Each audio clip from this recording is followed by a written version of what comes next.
Hey guys, I am currently operating from home because I have a very sick little boy in the next room. He's running 101.7 degree fever. He is coughing, and he's currently watching Ryan's World on my bedroom TV while snuggled up in every single blanket I could find for him. So he is nice and warm. I'll be calling later to try to get him an appointment at the doctor's office.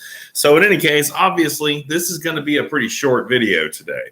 But one of the things I'm been thinking about with this community research project, as we've been, talking about particular parts of our communities, and as we in some ways redefine what our community even is, that's actually something I might want to discuss today. Like, so much of what this project is focused on has been the community.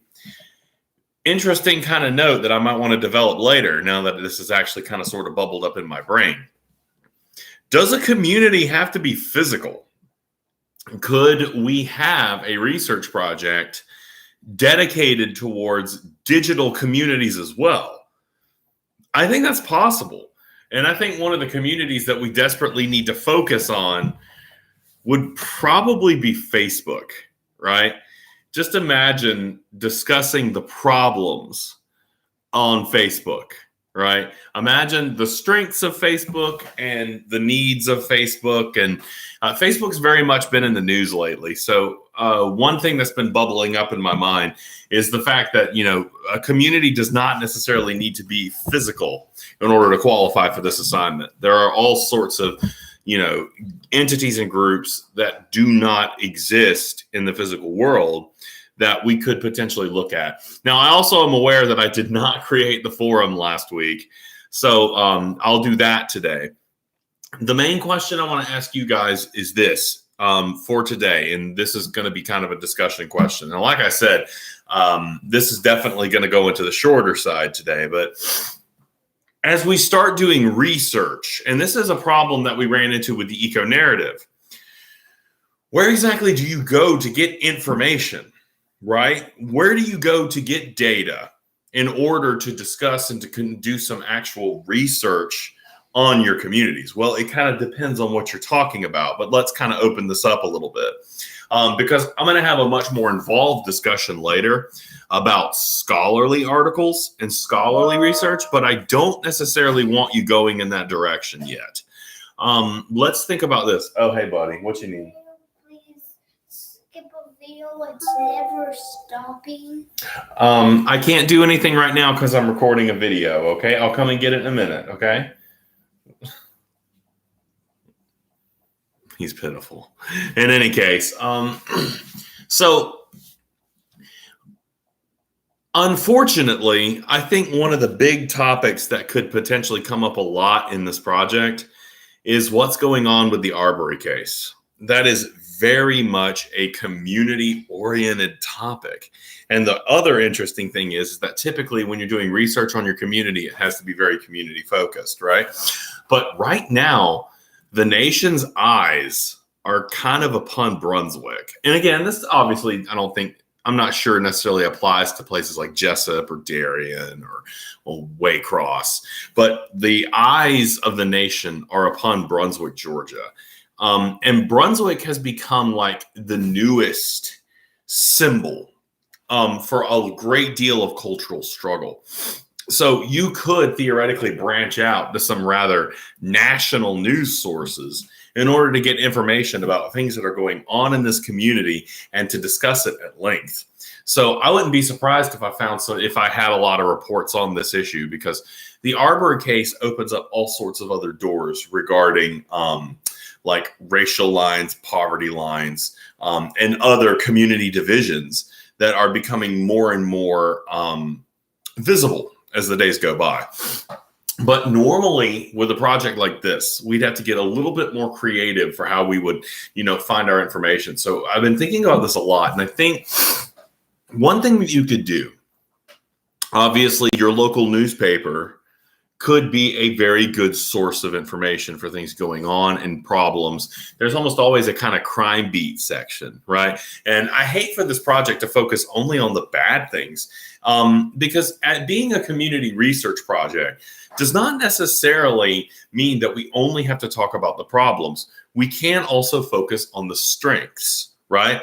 And it takes some effort to identify what some of those strengths are. And so I think for today, and this is one of the things I want to focus on, I'll talk about the positives a little bit, because we've been focusing a lot on the negatives in the face-to-face classes and in the discussions. So here's what I'm thinking. How on earth would we get information about what's positive in our community? Why don't you guys try to think of or look for some organizations in your community that are doing good things, right? And these don't always just have to be charitable organizations. There might be other versions of this. And, this it brings me to kind of an awkward phase. This is the first time that I've done this particular assignment.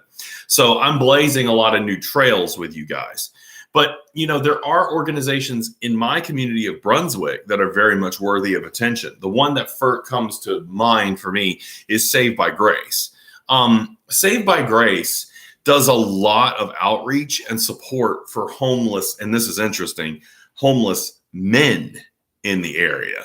There are a lot of organizations and there are a lot of shelters that cater to women and to children, but you don't see as much geared towards the care and support of men. And it's funny because we all know why that's the case, right? Because women and children have special needs, and they have, sometimes they require support that's, different. And so that specialization of support means that they end up with a little bit more visibility. Whereas Saved by Grace to actually specifically be catering to and providing support to men is something that I've known several people who have taken advantage of. And when I say take advantage, I don't mean that in a negative context. I mean, they had need, and that organization very much supported them. You don't have to necessarily get so in the weeds. Goodwill does a lot of stuff. Salvation Army does a lot of good stuff. But I am really interested in those specific organizations that serve the community and aren't necessarily like this big juggernaut, right? So there's one, I think, what is it called? Sparrow's Nest. There's a lot of these different places. So I thought it might be interesting. I want you guys to get on the internet or look around you, and I want everybody to come up with a couple of organizations, figure out where they are, who they are, what they do. And let's see if they have news, or if they have some type of Twitter, or if they have some type of website where they are sharing information about the stuff that they are providing and things that are going on in the community. So this is something that we can start talking about the positive as well. And I think that might be good for the project. It's one thing to look at the needs and the problems, but it's something else also to think about, what does our community do well? Where should we provide more in more recognition to places that are, really playing a key role in the betterment and the improvement and the support that we need within our communities. So let's take a look around us, and let's see if we can just kind of get a list going in the discussion forum, which I promise I will create today, of these supportive institutions and these places where we might get, more research and information. So let's do that today. And later on this week, when I get back in the office, we'll start talking about how we might actually start getting an idea of what our reports on this might look like. Because one of the things that we're going to do here is not necessarily just write a big paper. We're going to write occasional reports. And you're going to put together just a quick synopsis of what's going on in your community right now, right? So I'm probably going to be reading a lot about Halloween events, which is okay because, it works. Anyway, this has been an awkward one. I'll have something a little more ambitious next time. And I hope you guys are doing great. And I hope this little guy starts to feel better soon. I'm going to go see what he wants me to do with the TV. Y'all have a wonderful week, and I'll talk to you on Wednesday.